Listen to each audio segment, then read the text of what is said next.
What are we going to do today, Julian? We're going to play paddle.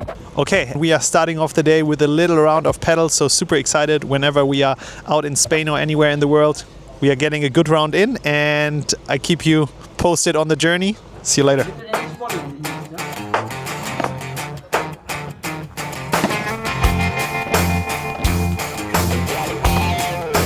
Cool.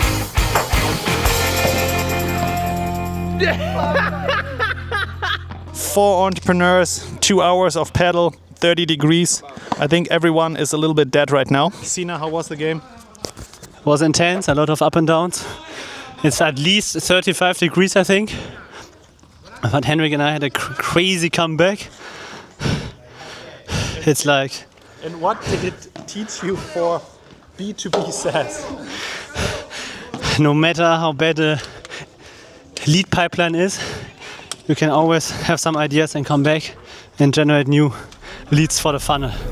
Peace out. We just finished our round of paddle, and I wanted to share some reflection with you guys. So when I was starting my entrepreneurial career, I was thinking about my business 24/7. And it's still the same because, yeah, it's my business, it's my baby, and I believe that I need to put in an extraordinary effort to make this company successful. The thing is, when I was younger, I was constantly working, even on the weekends, and I somehow felt even bad if I wasn't working a Saturday or a Sunday. Then a mentor of mine said to me, "Hey Max, this is part of your life. This is a marathon. You need to go for a long time, so you are actually building your business right now as a sprint. And you need to have things that fuel your energy, and you also need some time for reflection." Nowadays, I can understand it way, way better. So whenever I take some time off, it's totally okay. Sometimes after periods of fueling myself through sports, can also be vacation, can be some time with your friends, I am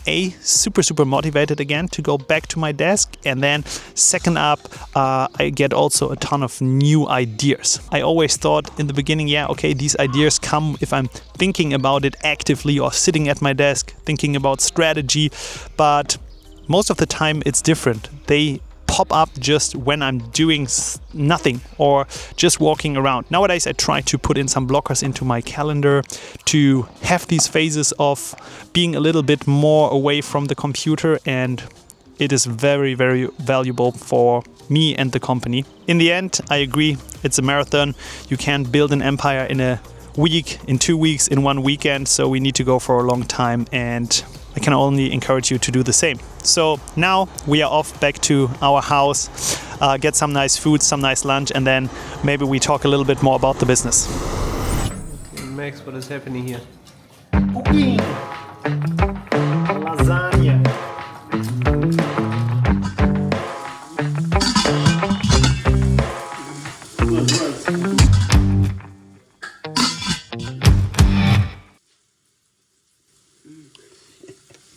Wednesday morning, first thing that will happen today is our monthly all hands. So we will hop on a call in just a minute, talk about the recent developments in the company, the revenues, the numbers, also the struggles. And we are doing it once per month, getting everyone on board. Sina, are you also excited for the all hands? Yes, it's going to be great.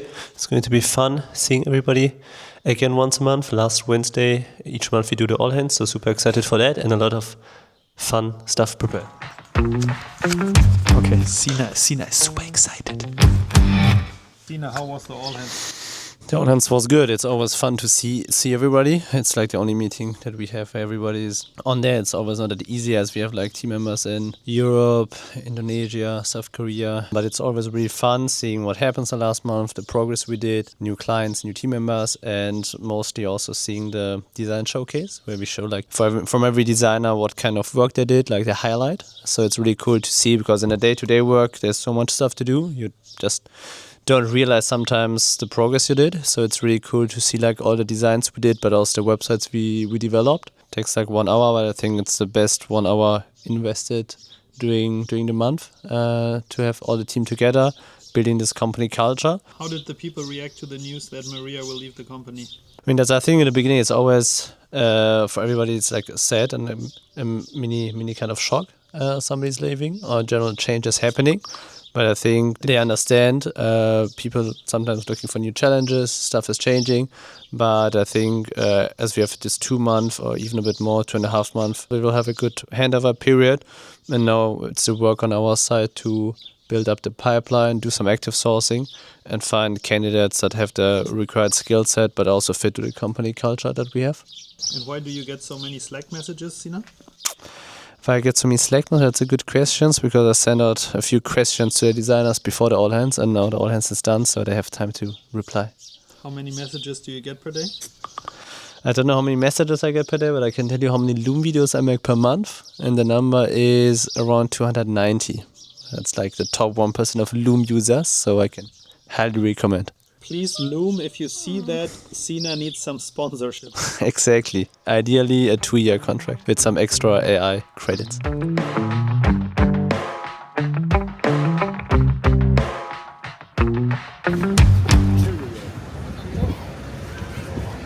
Dankeschön für die Süßigkeit. Gerne. Thank you for the sweets, right? Of course. Geh weg. Julian, das war wieder geil.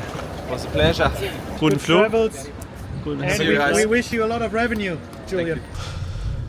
Welcome. So today we are going outside to have a nice dinner. We're on the way right now, so 20 minutes left. So we thought we'd give you a bit of background story on the biggest fuck up we had since launching Magia two years ago. And the funny thing is, I would say one of the biggest fuck ups we had right in the beginning, after 1 week of starting the company. So we had a client who wanted to start. They have a startup in the HR recruiting space, and we prepped the onboarding. Of course, everything was quite chaotic because it was the first client we wanted to onboard, so there were no SOPs, no guidelines, nothing. They submitted the first ticket, and the first ticket, we thought they are going to need some ads, some landing page designs or some stuff Max and I can do also ourselves quite well, because back then we didn't have any designer. And then the first ticket was a logo redesign. That was a bit of a bummer, you can say, because none of us have ever designed a logo before. And they submitted a ticket, I think it was like 4 p.m. and it was the first ticket we ever got, so we wanted to do like great work there. And then Max had an event at evening. I started prepping some logo ideas. I did a lot of research, designed some logos myself, and it was really awful. The designs were not good at all. Let's say not perfect. Yeah, not perfect. And then Max came back from the startup event in the evening. It was like 11 p.m. I was still sitting at a laptop. And then I said like, Max, what do you think about the logo designs? And he was like, all are shit. We cannot send out one of them. So we did an evening session, or you can say more like a night session until 2 a.m. Overall, we designed 14 different logo designs. Looking back, what we did then, we would never ever send out to clients nowadays. But back then we sent it out. The client was pretty happy after getting the results already after 1 day. And then we thought, okay, the second task, it cannot get worse. But it got worse because the client wanted animation. Again, needed to figure out how to do animations. He never asked for logo designs or animations again, just the first 2 tickets. But that's at the end how it is in a startup. So you always need to find a solution, figure it out somehow. But since today, it's always quite funny story how we started with this kind of tickets. But the client was quite happy. They were a client for a quite long time. So we did the best out of the situation.